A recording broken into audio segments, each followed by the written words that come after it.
Islamabad high court के justice Babar Sattar ने तहरीक इंसाफ की रहनुमा शानदाना गुलजार और शहरियार आफरीदी के खिलाफ अदालती अहकामात की खिलाफ वर्जी करते हुए MP ऑर्डर जारी करने पर deputy commissioner Islamabad, SSP operations और SHO को तौहीन अदालत का मुर्तकिब करार दे दिया है। डिप्टी कमिश्नर को 6 माह कैद, SSP को 4 माह कैद और SHO को 2 माह कैद की सजा सुनाई गई है। जस्टिस बाबर सत्तार के फैसले के मुताबिक शफाफियत के तयशुदा उसूलों के पेश नज़र जहां इख्तियार ज़्यादा होता है वहां जिम्मेदारी भी उस हिसाब से बढ़ जाती है। अदालत यह करार देती है कि deputy commissioner Irfan Nawaz Memon, SSP Malik Jameel Zafar और SHO नासिर मंजूर तौहीन अदालत के मुर्तकिब हुए हैं। इसलिए डिप्टी कमिश्नर को 6 माह कैद और 1 लाख रुपए जुर्माने की सजा सुनाई जाती है। SSP को 4 माह कैद और 1 लाख रुपए जुर्माने की सजा सुनाई जाती है। SHO को 2 माह कैद और 1 लाख रुपए जुर्माने की सजा सुनाई जाती है और तीनों अफराद अडियाला जेल में अपनी सजा पूरी करेंगे। जस्टिस बाबर सत्तार के फैसले के मुताबिक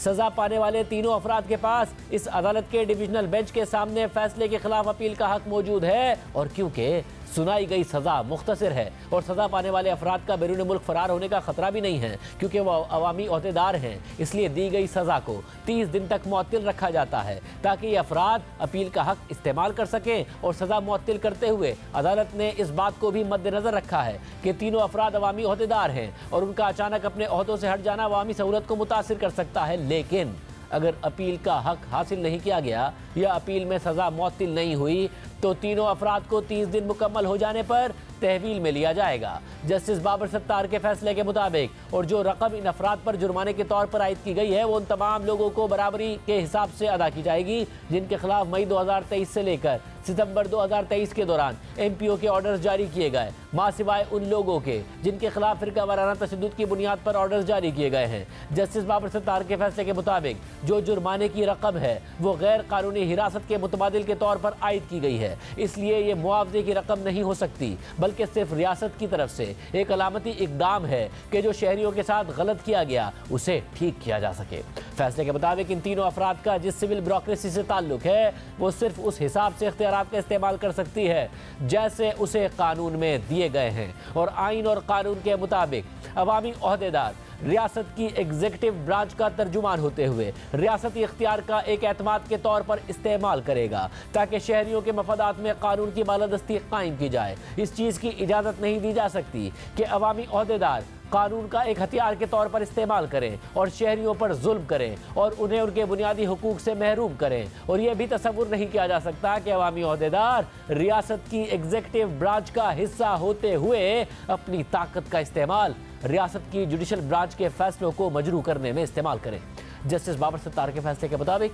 ये अदालत बादियुन नज़र में ये राय रखती है कि 9 मई के बाद से एक ही वक्त और एक ही तरीके से डिप्टी कमिश्नर इस्लामाबाद और मुल्क के दीगर इलाकों में अवामी ओहदेदारों की तरफ से MPO के ऑर्डर्स जारी करना एक सोचा समझा पॉलिसी इकदाम था और अगर ऐसे इकदाम की इजाज़त दे दी गई तो पाकिस्तान में कोई कानून की बालादस्ती नहीं रहेगी और खुद आइन के वजूद पर सवालात उठ जाएंगे। इसलिए अदालत ये महसूस करती है कि इस चीज़ की तहकीकात हो कि क्या एक मुनज़्ज़म पॉलिसी के तहत MP ऑर्डर्स जारी किए जा रहे थे ताकि अवाम के बुनियादी हुकूक को पामाल किया जाए और अदलिया को मजरू किया जाए और ऐसी तहकीकात के बामकसद होने के लिए इसका आगाज़ और उसकी निगरानी एग्जीक्यूटिव ब्रांच के सरबराह के जरिए होनी चाहिए। इसलिए इस फैसले की एक नकल वज़ीर आज़म पाकिस्तान को भी भिजवाई जाए ताकि वो तहकीकात करें कि आया पाकिस्तान भर के डिप्टी कमिश्नर्स ने MPO के तहत जो मुसलसल गिरफ्तारी के ऑर्डर्स जारी किए हैं वो आइन और अदालती फैसलों की नफ़ी हैं और वो लोग एक मुनज़्ज़म तरीके से गैर कानूनी फैसलों की बुनियाद पर काम कर रहे थे। अगर ऐसा पाया गया